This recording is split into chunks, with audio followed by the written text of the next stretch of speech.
In today's video, I'm going to teach you how to add background music to WordPress. We'll be working directly inside your WordPress site, and the process is very simple once you know where to click.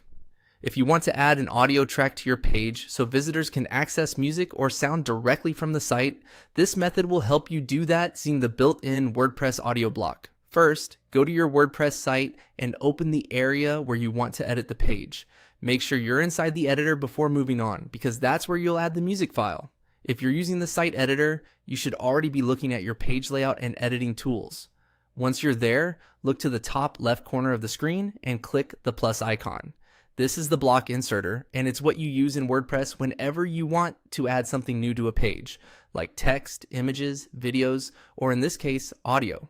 Clicking this opens the search and insert panel so you can quickly find the right block. After that, type audio into the search bar. This helps narrow down the available blocks so you don't have to scroll through the full list. WordPress includes an audio block specifically for adding sound files, and searching makes it faster to find. When you see the audio option appear, click on audio. This inserts the audio block into your page. At this point, WordPress is ready for you to add your music file. The audio block is useful because it gives you a built-in player, which means your visitors can interact with the sound file directly on the page. Next, click Upload.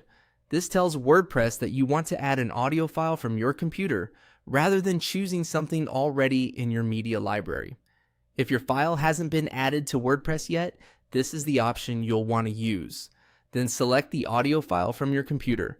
Find the file you want to use, click on it, and confirm the upload. Once it finishes uploading, WordPress will place it into the audio block automatically. After that, your background music has been added to the page through the audio player. Before finishing, it's a good idea to preview the page and make sure the correct file appears and plays as expected. This helps you confirm everything is working properly before you save or publish your changes. And that's how to add background music to WordPress.